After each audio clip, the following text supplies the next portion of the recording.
So on another note, Alice Cooper put out a new song today. I listened Um, to that. I didn't listen to it yet, but Oh, you didn't? obviously was it good? Yeah, I like it. Obviously, Alice is like a huge oh god. I'm trying. Alice is a huge like we obviously got our name from the Brutal Planet album. Yeah. White. So I just saw that the title was White Line Frankenstein, and you've heard that song "Feed My Frankenstein," right? Have you heard that? I think so. I've never been big into Alice Cooper. I never really checked him out until I got to know Eric, and he was a huge fan. So, I got you. Yeah, I'm not a huge Alice Cooper guy myself, but I mean, I can't say that I'm not a big fan. Like I grew up during the Poison, like the era where he did like in the 80s. And but this particular like White Line, the reason I brought up Feed My Frankenstein is that was a big spinoff of the Wayne's World movies. mm, And so I wonder if this is like a throwback to that.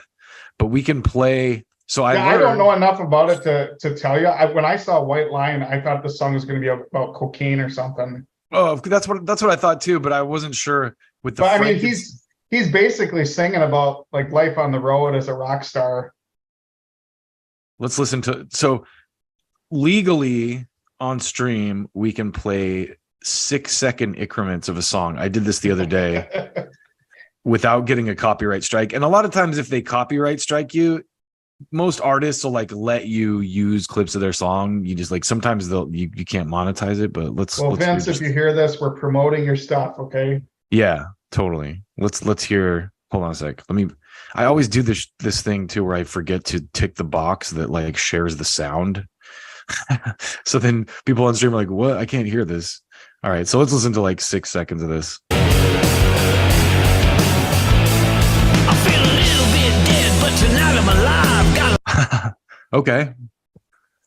It's I hard. mean, I don't know enough of his stuff to say this isn't the norm, but this had a very Rob Zombie kind of groove to it. Uh-huh. And it I thought it was pretty good. That's awesome.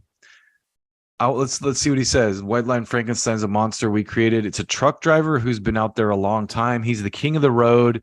He doesn't live in a house. He lives in that. Oh, so it's not about cocaine. White Line Frankenstein's about the lines on the road, I guess. Some of those are yellow, Alice. Come on. In the song, this surreal tough guy is driving on white lines for his whole life. So White Line Frankenstein would be his CB handle. It's monstrous and definitely. I think there's a definite drug innuendo there too, but hey, Probably. Did you notice Tom Morello's in this? I just saw that. That's Okay. really cool. Leading into a trademark Tom Morello guitar solo.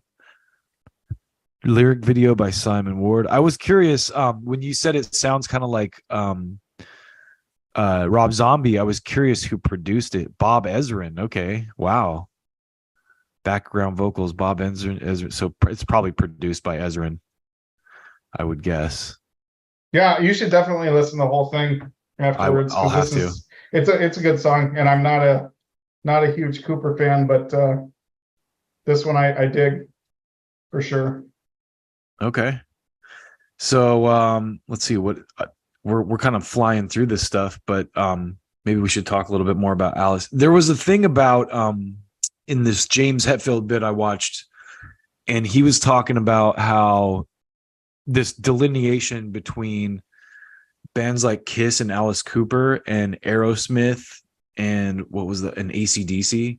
He's like, I was more of an Aerosmith AC/DC guy because it was like the raw, just like dudes in jeans playing guitars, where the Alice Cooper Kiss was more like the glam side of things.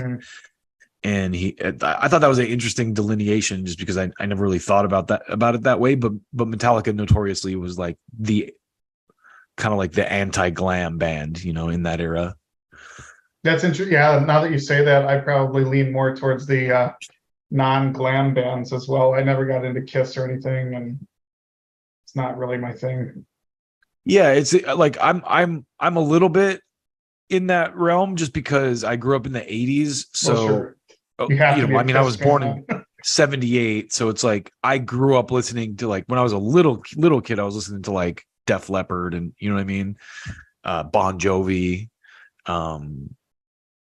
Winger, Striper. Okay. You get into Striper at all? Nope. To Hell with the Devil? What?